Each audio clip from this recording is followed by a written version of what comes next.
So I decided to go a bit more in-depth with the Cuirassier due to the fact it being its own regiment, having a lot of pros and cons and altering some mechanics of the game. More so, there's so much to talk about the segment that I gave it its own video. Anyways, without further ado, let's get into it. What is it? Well, with the recent update GMB released, it's a new class that comes under the cavalry section of the French, Austria, Prussia, Russia, Bavaria, Warsaw and Sweden. This behemoth of a class negates your walk speed, ammo capacity and firearm projectile sway a lot. However, it increases your damage resistance of physical and explosive attacks. So my question is it all that bad? Well, for this we gotta hop into a private server and test these pros and cons. Upon inspecting the walk speed of both the Cuirassier and a regular soldier, it's clear to see that you do in fact move slower. Not by a great deal, but by some nonetheless. Next being the Cuirassier against the Sapper Siege Engineer armor. As you can see, there isn't much difference between wearing the Engineer armor and the Cuirassier armor. However, for the normal infantry, it does outweigh in terms of speed. Now, moving on to the damage resistance, it's clear to see that the explosion damage resistance for both the Engineer armor and the Cuirassier armor performs amazingly. However, for the infantry, yeah, let's just say he's all over the test zone. So, which one is better? Well, overall, it's complicated in terms of speed. I still feel it's better to use the Cuirassier as opposed to the Engineer armor, only primarily due to the safety of the class. Whereas, using only an infantry, you're basically naked. However, in terms of damage output or defensiveness, it'll have to be the Siege Engineer armor. Granted, it states the obvious that the Engineer is for defensive capabilities and the Cuirassier is for more offensive capabilities, so to say the least, they're both as good as each other. I'll list on screen the pros and cons from the Cuirassier and the Siege Engineer just for easier comparison for you people. Well, it's pretty simple really. You go into the shop, click weapons, you hover over the infantry icon or the officer icon, click on it and browse through the selection until you find the cuirass. This will be 1,000 francs, so it won't take you too long. Simply select cavalry and select the regiment with the Cuirassier armor icon on in order to use the class. Also, before anyone asks, no, the musician does not have the armor. So my new favourite weapon has been added and let me tell you, it's pretty nice. I've already gone over the basics in the previous video, I'll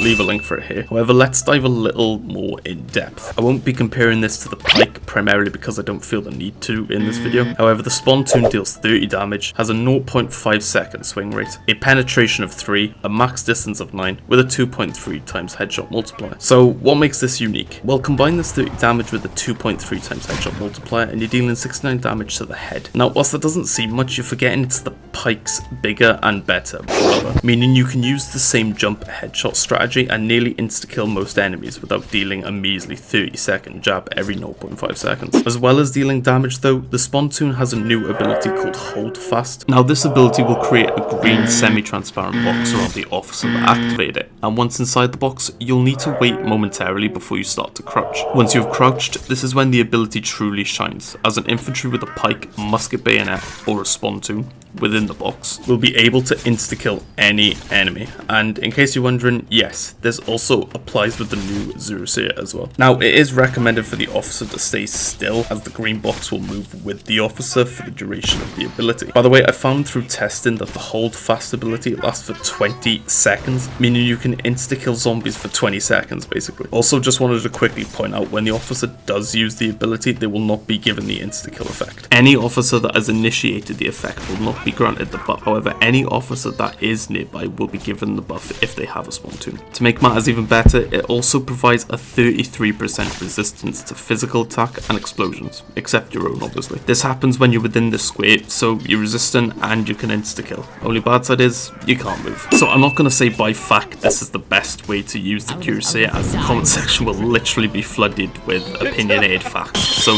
this is my best opinion on how to use the Cuirassier. For the officer, I found it's better to use the brass pistol, as the limited ammo with the class offers a little bit of leverage to the brass pistol over the single barrel and the double barrel. Now, I say this as the brass pistol deals 37 damage, but with a 7 pellet count. However, the singular pistol is 85 damage with 1 pellet, and the double barrel is 75 with 2 pellets. So, to math it out, 75 times 2 is 150, but you only have 10 shots, so 155 10 is 1,500. The pistol is just 850, because 85 times 10. And the brass pistol, oh boy, 35 times 7, so that's 245, then 245 times 10 is 2,450 damage for all 10 shots. So yeah, that's why. And finally we have the infantry. Now before I get into this, I highly recommend the heavy saber without a doubt for this class, as it outweighs the other melees for infantry. Yes, including the lance. However, as well as this, I also recommend, drumroll please,